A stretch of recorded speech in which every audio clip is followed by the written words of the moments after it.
Hello everyone, আজকে আমি একটা নিয়ে এসেছি হচ্ছে স্যুপের রেসিপি। ভীষণ টেস্টি হয় খেতে, দেখে মনে হচ্ছে একদম অন্যরকম, বাট যখন খাবে ভীষণ ভীষণ টেস্টি। তো আমি এটা বানানোর জন্য প্রথমে নিয়েছি 1 কাপ, ছোটো কাপ দিয়ে 1 কাপের মতো হচ্ছে মুসুর ডাল, ঠিক আছে, মানে লেন্টিল।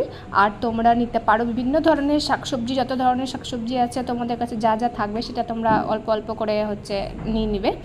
আর এখানে আমি অ্যাড করেছি হচ্ছে দারচিনির গুঁড়ো, আর তোমরা হচ্ছে 3-4টা লং, গোলমরিচের গুঁড়া, আর এমনি হচ্ছে লবণ হলুদ অল্প পরিমাণ মতো দিয়েছি, এখানে লবণ স্বাদ মতো দিয়েছি। আর তার মধ্যে তোমরা শাকসবজি অ্যাড করবে। আমি এখানে জোয়ার আর বাজরার যে আটা পাওয়া যায় কি না, সেই আটাটা মিক্সড করে আমি জলে গুলে এটার মধ্যে অ্যাড করে দিয়েছি। আর একটা ডিম আমি ভেঙে নিয়েছি এর মধ্যে আমি নিয়েছি হচ্ছে বেবি কর্ন, মানে হচ্ছে ভুট্টা, যে কচি কচি ভুট্টাগুলো পাওয়া যায়, মানে ছোটো ছোটো, সেগুলো নিতে পারো তোমরা।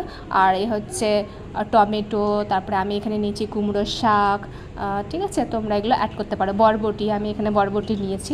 তো তোমরা তোমাদের পছন্দ মতো শাকসবজি এখানে অ্যাড করতে পারো। তো কেমন, তোমরা ট্রাই করে দেখো, অবশ্যই ভালো লাগবে।